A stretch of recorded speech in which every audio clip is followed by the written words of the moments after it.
ஆசையா ஒரு சில கேள்விகள் கேட்கணும்னு நாங்க நினைக்கிறோம். ஏன்னா அவங்க அரசியல் ஒரு நெருப்பு ஆறு, அதுல சீரியஸா போய்கிட்டே இருக்கும். அதை தாண்டி கொஞ்சம் இலைப்பாடுற மாதிரி சில கேள்விகளை தங்கச்சி வச்சிருக்காங்க. என்னமா கேட்க போறீங்க? ஆடியன்ஸ் இந்த அவார்டு எல்லாத்தையும் கொஞ்சம் மறந்துட்டு மனசுல இருந்து ஆத்மார்த்தமான பதில்கள் மட்டும் சொல்லுங்க. உங்களுக்கான பிக்சர்ஸ் எல்இடில வரப்போகுது, அதை பார்த்து அது சம்பந்தப்பட்ட கேள்விகள் உங்களுக்கு பிக்சர்ஸ் ப்ளீஸ். புரட்சி கலைஞர் கேப்டன் விஜயகாந்த் பக்கத்துல இருக்கிற ஹீரோயினா மேம் நீங்க தானே? இது எங்களுக்கு திருமணம் முடிந்து ஒரு வாரத்துல எடுத்த போட்டோ. அப்ப கேப்டனுக்கும் எனக்கு ஒரு இன்டர்வியூ வச்சிருந்தாங்க, ஏன்னா புதுமான தம்பதிகள் அப்படின்னு. ஸோ அவருக்கு நான் கோட் போடுற மாதிரி நிறைய விஷுவல்ஸ் ஷூட் பண்ணாங்க. ஸோ மேரேஜ் முடிஞ்சு 1 வீக்ல எடுத்த படம். Newly married couples. ஆமா, நியூலி மேரிட் கப்பிள்ஸ். ஆமா மேம், நீங்க அரசியல் களத்துல 2 பேரும் சேர்ந்து இருந்து நீங்க பணியாற்றுறத நாங்க பார்த்திருக்கோம். ஆனா ஒரு கப்பலா, ஒரு கணவன் மனைவியா எவ்வளவு ஒரு லவபிளான ஒரு பர்சனாலிட்டிஸ் 2 பேரும். சார் எவ்வளவு லவபிள் காதல் விஷயத்தை கேப்டன் கோவத்தை எப்படி காட்டுவாருன்னு உலகத்துக்கே தெரியும். அண்மையா அப்படி காட்டுவார், அவங்க கிட்ட வெளிப்படுத்துவாரா? கண்டிப்பாக எங்க கழக நிர்வாகிகள் இருக்காங்க, அவங்களுக்கு தெரியும் கேப்டனுக்கும் எனக்குமான பாண்டிங் என்ன அப்படின்னு. எல்லாருமே சொல்லுவாங்க, சிவனும் சக்தியும் சேர்ந்தது மாதிரி எங்க அண்ணனும் அண்ணியும் ஒன்னா இருக்காங்கன்னா ஒட்டுமொத்தமா எல்லாருமே சொல்லுவாங்க. அவங்கள பொறுத்த வரைக்கும் அண்ணன் வேற அண்ணி வேற கிடையாது. இப்ப கூட அவர் சார் சொல்றப்போ அவர் செய்த அத்தனை உதவிகளையும் நான் தடை செய்யல அப்படின்னு. நான் கேப்டன் சொன்ன முதல் வார்த்தை, அவர் உழைத்து சம்பாதித்த காசு, அதை முழுதா அவர் விரும்புறதுக்கு செய்யறதுக்கு என்றைக்கும் நான் தடை செய்ய மாட்டேன். அது உங்கள் விருப்பம். நீங்கள் உழைத்து சம்பாதித்தை உங்க ஆத்மா திருப்திக்காக நீங்க செய்கின்ற உதவிகளை உங்களுக்கு துணையாக இருந்து நான் சப்போர்ட் பண்ண வேண்டும் ஒழிய எந்த காலத்திற்கும் நான் அதை தடை செய்ய மாட்டேன்னு சொல்லியிருக்கேன். அது மாதிரிதான் ஆரம்பத்துல இருந்து இன்னைக்கு வரைக்கும் நாங்க வாழ்ந்து காட்டியிருக்கிறோம். Marriages are made in heaven அப்படின்னு சொல்றதுக்கான உண்மையான அர்த்தத்தோடு நாங்க வாழ்ந்திருக்கிறோம். அதுதான் உண்மை. இன்னைக்கு கலாச்சாரம் என்கின்ற ரீதியில் என்னென்னவோ நடந்துட்டு இருக்கு. திருமணமான கொஞ்ச நாள்லயே இல்லாட்டி டிவோர்ஸ் பண்றாங்க. அதெல்லாம் எனக்கு பாக்குறப்போ உண்மையிலேயே ரொம்ப மனசுக்கு கவலையா இருக்கு. ஈவன் எல்லாரும் திரையுலகில் பிரபலங்கள் ஒவ்வொரு.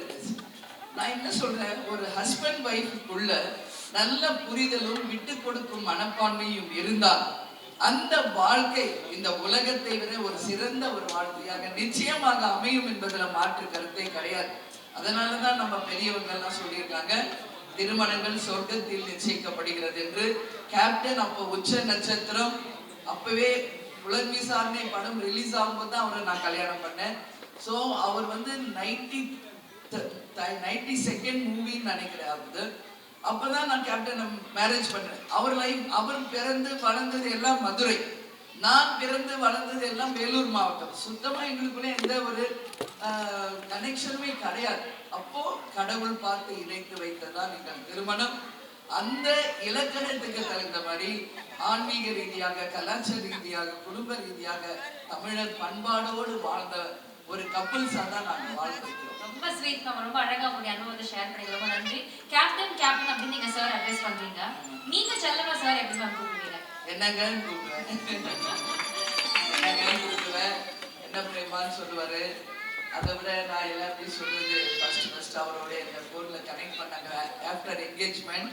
அப்போ போன்ல கனெக்ட் பண்ணும்போது என்கிட்ட பேசணும்னு ஹலோன்னு சொன்னாரு. எனக்கு என்ன பேசணும் தெரியல, ரொம்ப பயமா இருந்தது. அப்போ நான் கேஷுவலா தான் பேசினேன், ஹவ் ஆர் யூங்கன்னு. அப்போ அவர் சொன்ன முதல் வார்த்தை, இந்தமா நீ படிச்சிருக்கலாம், இந்த இங்கிலீஷ்ல பேசுறதெல்லாம் என்கிட்ட வேண்டாம், எனக்கு தமிழ் தான் பிடிக்கும், நீ என்கிட்ட தமிழ்ல மட்டும்தான் பேசணும், அதனால நீ இன்னைக்கு சொல்றதுதான் கடைசி வரைக்கும் நீ அதை ஃபாலோ பண்ணணும்னு சொன்னாரு. அவர் பேசின அந்த முதல் வார்த்தை தமிழ் மீது அவர் வைத்திருந்த பற்றினுடைய அடையாளமாக அதை இன்றளவு நான் ஒவ்வொரு நிமிடமும் அதை யோசிக்கிறேன். சோ தமிழ் மீதும் தமிழ் மக்கள் மீதும் அவர் கொண்டிருந்த அந்த அன்பும் பாசமும் தான் இன்னைக்கு அந்த மக்கள் அவர் மீது காமிக்கிறாங்க. இப்ப அவர் கூட கேட்டாரு, கேப்டன் மறைந்து 1.5 வருஷம் ஆயிருக்கு, இன்னும் ஆயிரக்கணக்கான மக்கள் கேப்டன் கோயிலுக்கு வர்றாங்கன்னா, கேப்டன் உண்மையில் மக்களை நேசித்தார், மக்கள் உண்மையாக கேப்டனை நேசிக்கிறார். இதுதான் அதுக்கான அர்த்தம். எனவே தமிழர்கள் மீதும் தமிழ் மீதும் அவர் கொண்ட பற்றுதான் கேப்டனுக்கும் எனக்குமான முதல் கலந்துரையாடல். சிறப்பு.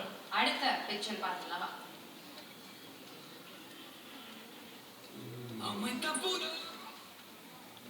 பிரதர் சுதீஷ், எங்க அம்மா அம்சாவேணி, அப்பா இல்ல, அவங்களுக்கு இப்ப 84 இயர்ஸ் ஆகுது அம்மாக்கு. Now she is really sick. So அவங்க வந்து வீட்டுல ஓய்வுல தான் இருக்காங்க. ஆக்சுவலி சுதீஷ் இன்னைக்கு வர வேண்டியது இன்னொரு வேலை காரணமா. ஸோ சுதீஷ் வந்து பாத்தீங்கன்னா எங்களுக்கு திருமணமான காலத்துல இருந்து எங்க கூடயே, எங்களுடையும் கணவர் கூடயும் எங்களுடைய தான் சினிமாலையும் சரி அரசியலையும் சரி இன்னைக்கு வரைக்கும். இப்ப நான் சுற்றுப்பிரயாணத்துல கூட கூடயே தான் எல்லா நேரத்திலும் எங்க கூட துணியா நிற்கக்கூடியவர். அதனாலதான் எல்லாரும் சொல்லுவாங்க மலையேறினாலும் மச்சான் துணை வேணும்னு. அந்த மாதிரி உண்மையான ஒரு மைத்துனராக, உண்மையான என்னுடைய பிரதர், மிக மிக டெடிகேட்டட் ஒரு பிரதராக தான் இந்த நிமிஷம் வரைக்கும் இருக்கார். அவருக்கும் இந்த நேரத்தில் வாழ்த்துக்களை தெரிவிச்சுக்கிறேன். தம்பியுடையான் படைக்கஞ்சால் அப்படின்னு சொல்லுவாங்க இல்லையா, அவர் வந்து கவசம் அப்படின்னு கேப்டன் என் நினைவு சரியா இருந்தா கவசம் அப்படின்னு சொல்லுவாரு. எவ்வளவு ரொம்ப முக்கியம் உங்களுக்கு தம்பி? இப்போ ஒரு பப்ளிக் லைஃப் அப்படின்னு வந்துட்டாலே நம்ம எவ்வளவு நல்ல விஷயங்கள் செய்தாலும் நம்மளை வந்து தூற்றி பேசுபவர்கள் தான் நீங்க அதிகம், பழிச்சொல்களை சொல்பவர்கள் தான் அதிகம். பழுத்த மரம் தான் கல்லடி படும் அப்படின்ற உதாரணத்துக்கு தகுந்த மாதிரி அது திரையுலகமாக இருந்தாலும் அரசியலாக இருந்தாலும் நம்மளை வந்து யாரும் அவ்வளவு ஈஸியா அப்ரிஷியேட் பண்ணிட மாட்டாங்க. அதுல என்ன குறைஸ் கண்டுபிடிக்கலாம், அதுல என்ன வந்து தப்பு சொல்லலாம் தான் பார்ப்பாங்க. அதுக்காக தான் நாங்க சொல்றது, கேப்டனை வந்து காப்பாற்றுவதற்காக நாங்க ஒரு ஷீல்டா அவருக்கு இருந்தோம். அதான் சுதீஷ் அடிக்கடி சொல்வாரு, அந்த ஏச்சுக்களையும் பேச்சுக்களையும் பழிகளையும் நாங்கள் சுமந்து கொண்டு கேப்டனை வந்து பாதுகாப்பாக நாங்க எல்லா நேரத்திலையும் வச்சிருக்கோம். எங்களுடைய நிர்வாகிகள், மாவட்ட செயலாளர் பாட்சார்ஜி எப்பயும் எங்க கூட இருப்பாரு. எங்களுடைய 3 மாவட்ட செயலாளர்கள் இருக்காங்க. எல்லாருமே அப்படிதான். கேப்டன் கூட இன்னைக்கு அவங்க இருக்கிறதுனால சொல்றேன், கடைகோடி தொண்டர் வரைக்கும் கேப்டனை தெய்வமாக நினைத்து எல்லாருமே அவருக்கு ஷீல்டா தான் இருந்திருக்கும். சரி, நிறைய அப்ஸ் அண்ட் டவுன்ஸ் பார்த்திருப்பீங்க. ஏதாவது ஒரு தருணம் என் தம்பி இருக்காண்டா அப்படின்னு அந்த துன்பத்துல இருந்து துயரத்துல இருந்து அப்படி மீண்டு வந்த ஒரு தருணம், ஒரு நம்பிக்கை கொடுத்த தருணம் ஏதாவது? என் பிரதரா எல்லா நேரமே தான். அதுதான் சொன்னல, 90 எங்களுடைய கல்யாணமான நிமிஷத்துல இருந்து அன்னைக்கு பாத்தீங்கன்னா தமுக்கம் மைதானமே நிறைந்திருந்தது தொண்டர்களால. அப்போ கேப்டன் வந்து அந்த ஓபன் ஜீப்ல தான் நாங்க போறோம் ப்ரொசெஷன். அப்ப சுதீஷ் தான் என் பக்கபலமா என் கூட சப்போர்ட்டுக்கு நிப்பாட்டாரு. அன்னைக்கு ஆரம்பிச்ச சப்போர்ட் இந்த நிமிஷம் வரைக்கும் தொடர்கிறது. அதனால எல்லா தருணத்திலும் அவர் ஒரு big moral support. Super ma'am, அவ்வளோ அழகா நீங்க சொல்றத வந்து கேட்கறதே சந்தோஷமா இருக்கு. ஏதாவது ஒரு பர்டிகுலர் டைம்ல இன்னைக்கு என் தம்பி என் கூட இல்லையே, இந்த தருணத்துல அவர் ஹேமச்சந்திரனுடைய ஃப்ரெண்ட். அவரு ஆக்சுவலி இத ஃபிக்ஸ் பண்ணதே சுதீஷும் ஹேமச்சந்திரன் தான். அதனால நாங்க ஆக்சுவலா சுற்றுப்பயணத்தையும் கட் பண்ணிட்டு இங்க வரேன்னா அதுக்கு காரணம் சுதீஷும் ஹேமச்சந்திரன். அதுதான் இன்னைக்கு இங்க இருந்திருந்தா நல்லா இருக்கும். அப்ப இன்னைக்கு இருந்திருந்தா நல்லா இருக்கணும் நீங்க ஆசைப்படுறீங்க? கண்டிப்பாக. ஓகே, தம்பிக்காக நீங்க நிறைய விஷயங்கள் பண்ணிருக்கீங்க. இந்த மேடையை யூஸ் பண்ணி என் தம்பிக்காக ஒரு விஷயம் சொல்ல போறேன். நன்றியா தேங்க்ஸ் நம்ம வீட்ல சொல்லிக்க மாட்டோம்ல, போற இதுல இத பயன்படுத்தி நீங்க அந்த நன்றி எல்லாம் சொன்னாங்க. அதெல்லாம் நன்றி தேங்க்ஸ் அதெல்லாம் அடிக்கடி சொல்றதுதான். நேத்து கூட ரக்ஷாபந்தன் தான். சோ நம்ம கலாச்சாரப்படி அது நம்ம இல்லைனாலும் யூஸ்வலி ஒரு பிரதருக்கு ஒரு சிஸ்டரா அது வந்து நான் வருஷம் செய்யறதுதான். அந்த வகையில எல்லா நேரத்துக்கும் அதெல்லாம் நம்ம பரிமாறி கொண்டுதான் இருப்போம். அதுல மாற்று கருத்து கிடையாது. கேப்டனுக்கு இருந்த போதும் இப்ப இல்லாத போதும் எனக்கும் கட்சிக்கும் எங்களுடைய காலேஜ் சேனல் எல்லா இடத்துலயுமே எனக்கு சப்போர்ட்டிவா இருந்தது சுதீஷ் தான். அதனால எல்லா இடத்துலயும் இருந்தவரை இங்கே இருக்க மாட்டாரா?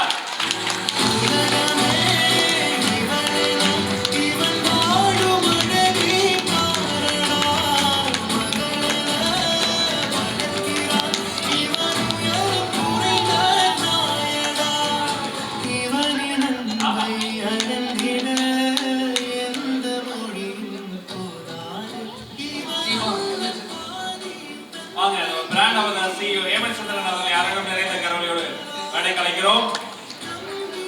இல்ல இது உண்மை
வந்து 3 பேர் எனக்கு பிறந்தது. அக்கா, 2வது பிரேமலதா, 3வது நான். எங்கள் 3 பேரை வந்து நல்லா வந்து வளர்த்தாங்க, நல்லா படிக்க வச்சாங்க. ஆனா எங்க 2 பேரை வந்து இன்னைக்கு தமிழ்நாட்டில் எல்லாருக்கும் தெரியுதுன்னா காரணம் வந்து கேப்டன் தான். கேப்டனால தான் இன்னைக்கு வந்து தமிழ்நாடு கூட நாங்கள் தெரிஞ்சு வந்துக்கிறாங்க. இந்த நேரத்தில் கேப்டன் அவர்களுக்கு என்னோட நன்றியை தெரிவிச்சுக்கிறான்னு. நான் உண்மையிலேயே கேப்டன் ரொம்ப நாங்கள் மிஸ் பண்ணுறோம். நாங்கள் 2 பேரும் இன்னைக்கு பார்த்தீங்கன்னாக்கா நேற்று ஏமச்சந்திரன் வந்து கிட்டத்தட்ட ஒரு மாதத்துக்கு முன்னாடி இந்த நாங்கள் டேட்டு வாங்கிட்டாரு. ஆனால் ஏமச்சந்திரன் வந்து 8 வருஷமாக என்னோட சகோதரியை கூப்பிட்டுருக்காரு. நான் சொன்னேன் இதுக்குன்னு ஒரு நேரம் வரும், அப்போ நான் கண்டிப்பாக கூண்டு வர அப்படின்னு. கண்டிப்பாக இது நான் சரியான நேரம். ஏன்னா அடுத்த வாட்டி தேமுதிக எங்கே இருக்கோ அங்கே கண்டிப்பாக அந்த கூட்டி நம்ம வெற்றி பெறும். அதனால் இது சரியான நேரம் என்று தான் இன்றைக்கி நாங்கள் வந்திருக்கோம். நாங்கள் தொடர்ந்து நேற்று பார்த்தீங்கன்னா பெண்ணகரத்தில் நாங்கள் இரவு 10 மணிக்கு நாங்கள் பிரச்சாரம் முடிச்சுட்டு நாங்கள் ரூமுக்கு போகும்போது 1 மணி, திருப்பி நாங்கள் படுக்கும்போது 2 மணி, நாங்கள் காலையில் 5 மணிக்கு கிளம்பி 10 மணிக்கு சென்னை வந்துட்டோம். அது உங்களுக்கோசம் தான். நன்றி. என்னோட கேள்வி வந்து உங்களுடைய அக்கா அம்மாவான தருணம் என்ன? எங்க 3 பேருக்குமே வந்து ஸ்பெஷல் வந்து எங்க அம்மா தான். எங்க அம்மா வந்து பயங்கரமா போல்டு எங்க அம்மா. அதனால நாங்களும் எந்த ஒரு இது பண்ணாலும் நாங்கள் வந்து கண்டிப்பா வெற்றி தான் எங்களுக்கு. எனக்கு வந்து எங்க அம்மா சொல்ல நாங்கள் ஃப்ரெண்ட்ஸ் தான். எனக்கும் எங்க அக்காவுக்கு வந்து 1.5 வருஷம் தான் டிஃப்ரெண்ட். நான் எதுவும் அக்கான்னு சொன்னதே கிடையாது. எப்பவுமே குச்சி தான் கூப்பிடுவேன் நான். எங்க 2 பேருக்கும் சின்ன வயசுல இருந்து எங்க பெரிய அக்கா வந்து என்னோட கொஞ்சம் 3 வருஷம் பெரியவங்க, இவங்களோட 2 வருஷம் பெரியவங்க. நாங்கள் அவங்ககிட்ட கொஞ்சம் தூரமா இருப்போம். ஆனால் நாங்கள் 2 பேரும் ரொம்ப க்ளோஸா இருப்போம் சின்ன வயசுல இருந்து. அது கிட்டத்தட்ட பார்த்தீங்கன்னா கேப்டன் திருமணம் நடந்து 90ல இருந்து இன்னைக்கு வரைக்கும் வந்து நாங்கள் 2 பேரும் ஃப்ரெண்ட்ஸாக தான் இருக்கோம். எது ஒன்றாலும் பேசி தான் பண்ணுவோம் நாங்கள். ஏன்னா ஒரு வீட்டில் அம்மா பையன் எப்படி பேசுவாங்களோ அதே போல தான் நானும் 2 பேரும் பேசி எதுவாக செஞ்சு முடிவு வைப்போம் நாங்கள் இருந்தாலும். உங்களுடைய பாண்ட் பார்க்க ஆக்சுவலி எனக்கும் பொறாமையா இருக்கு. எனக்கும் ஒரு தம்பி இருக்கு. ஆனா இந்த மாதிரி ஒரு relationship I wish I hate this. அதுக்கு நீங்க அவங்கள மாதிரி இருக்கணும்ல. அப்பதான் அவங்க இவர மாதிரி இருப்பாரு. கரெக்ட்டா? ஓகே. இப்போ வந்து நீங்க சொன்னீங்க இல்லையா சில விஷயங்கள்லாம் இந்த மாதிரி சின்ன வயசுல இருந்தே இப்படிதான் இருக்கும் அப்படின்ட்டு. அப்படியே உங்களை டைம் டிராவல் பண்ணி சின்ன வயசுல கூட்டிட்டு போறோம். சின்ன வயசுல நடந்த இன்சிடென்ட்ஸ் பத்தி ஒரு சில கேள்விகள் நாங்க கேட்கிறோம். நீங்க சட்டு பதில் சொல்ல போறீங்க. Yes, with your permission. அவங்களுக்கு எல்லாம் போர் அடிக்காம இருக்கு. ஒரு few questions குயிக்கா கேளுங்க. படிக்கிற காலத்துல அப்பா அம்மா கிட்ட அதிகமா திட்டு வாங்குறது யாரு? தம்பியா அக்காவா? நான் தான். ரொம்ப பெருந்தன்மையா ஒத்துக்கிட்டீங்க. ரொம்ப ஸ்டூடியஸ் இல்லையா? என் பிரதர் தான். ஃபர்ஸ்ட் எங்க அம்மாட்ட அடி பயங்கரமா வாங்குவாங்க. காரணம் என்னன்னா ரொம்ப சேட்டை, படிக்க சொன்னா படிக்க மாட்டாரு. அதனால அம்மா வந்து ஆனா ஒரே வள்ளி சார் ரொம்ப பாஸ் இருக்கிறதுனால தான். பட் கண்டிஷனும் இங்க தான் அதிகம். எங்க அக்காவும் கொஞ்சம் அவங்களுக்கு இந்த ஸ்பெல்லிங் மிஸ்டேக்ஸ் எல்லாம் வரும், அவங்கள அடிப்பாங்க. பட் ஐ ரொம்ப சின்சியர் ஸ்டூடெண்ட். அவருமே வந்தவுடனே ஹோம்ஒர்க் பண்ணிடுவேன், படிக்கிறது அப்படின்னு. ஸோ நான் கம்மியாக சூப்பர்.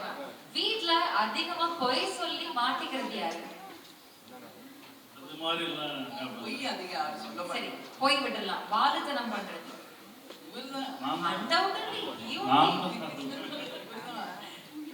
ரொம்ப சேட்டை பண்ணுவாப்புல. எல்லாரையும் போயிட்டு கலாய்க்கிறது. சின்ன வயசுல ஒரு வாட்டி அவருக்கு வந்து ஜாண்டிஸ் வந்துருச்சு. அப்ப வந்து இந்த நாட்டு மருந்து மாதிரி ஏதோ ஃபுட்டெல்லாம் கொடுத்தாலும் அது நல்லா இருக்கும்னு சொன்னாங்க. நானும் என் சிஸ்டர் உட்காந்து கையிலேயே அந்த மாவெல்லாம் ஆட்டி அதை அடை மாதிரி சுட்டு தருவோம். ஆனாலும் ரொம்ப கிண்டல், என்ன நல்லா அப்படின்னு பயங்கரமா கல்யாணம் பண்ணுவாங்க.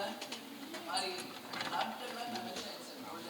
அதனால ரொம்ப சேட்டை, ரொம்ப மூச்சு ரொம்பலாம் இழுத்துட்டு வந்துருவாரு, சண்டையெல்லாம் இழுத்துட்டு வந்துருவாரு. அம்மா போய் எல்லாம் காம்ப்ரமைஸ் பண்ணுவாங்க. ஸோ இவர்தான் வீட்லயே ரொம்ப சேட்டைக்காரர். ஓகே, நீங்க கேட்ட மாதிரி அந்த மொமெண்ட் நாங்க கிரியேட் பண்ணிட்டோம். இப்போ அரசியல் பயணம், பர்சனல் லைஃப்ல கூட இருந்தது எல்லாத்தையும் தாண்டி அக்காவுக்கு நீங்க வந்து நன்றி சொல்லணும் அப்படின்னா அது எதுக்காக? எந்த விஷயத்துக்காக உங்களுடைய அக்காவுக்கு நீங்க நன்றி சொல்லணும்னு நினைக்கிறீங்க? எங்க அம்மாவுக்கு தான் நன்றி சொல்லணும். இந்த மாதிரி ஒரு நல்ல அக்கா கொடுத்ததுக்கு எங்க அம்மாவுக்கு தான் நன்றி சொல்லணும். அம்மா அப்பா கண்டிப்பாக என்ன மாதிரி ஒரு அக்கா யாருக்கும் கிடைக்காது. கண்டிப்பா எல்லாருக்கும் இருக்கணும்.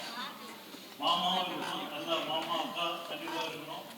நானும் எங்க மாமா பார்த்தீங்கன்னா ஆல்மோஸ்ட் ஃப்ரெண்ட்ஸ் தான் நாங்கள் 2 பேரும். அவரை வந்து நான் மாமா கூப்பிட்டேன். அவர் இல்லாத போது நாங்கள் 2 பேசும்போது பிஜி எங்கே போனாரு அப்படின்னு நாங்கள் பேசிக்கணும். என்கிட்ட ரொம்ப செல்லமாக இருப்பார் கேப்டன். ஒரு நாளைக்கு 2000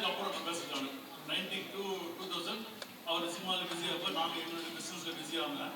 2000க்கு அப்புறம் நான் சினிமா காமெடி கேப்டன் சினிகேஷன் படம் ஆரம்பித்த பிறகு கிட்டத்தட்ட ஒரு நாளைக்கு ஒரு 20 ஃபோனாக பண்ணுவார். 2005க்கு அப்புறம் கட்சி ஆரம்பிச்சதுக்கு ஒரு நாளைக்கு 30 ஃபோனு. அதுக்கப்புறம் அப்படியே போக போக ஒரு நாளைக்கு குறைஞ்சபட்சம் ஒரு நாளைக்கு 50 ஃபோன் எனக்கு பேசுவார், எதுவாக தான் பேசுவார். இதெல்லாம் நான் மிஸ் பண்ணுறேன், கேப்டன் தான் மிஸ் பண்ணுறேன். ரொம்ப ஸ்வீட். ஆக்சுவலி உங்களுடைய அனுபவங்களை ஷேர் பண்ணதுக்கு ரொம்ப ரொம்ப நன்றி. ஸோ இப்போ இந்த தருணத்தை நாங்கள் இன்னும் ஸ்பெஷல் ஆக்கணும் அப்படின்னு ஆசைப்படுறோம். உங்க அம்மா மாதிரி அப்படின்னு நீங்க சொல்லிட்டீங்க. உங்க அம்மா மாதிரி இருக்க உங்க அக்காவுக்கு நெற்றியில ஒரு அழகான முத்தம் பரிமாற்றம் செஞ்சுக்கலாமா?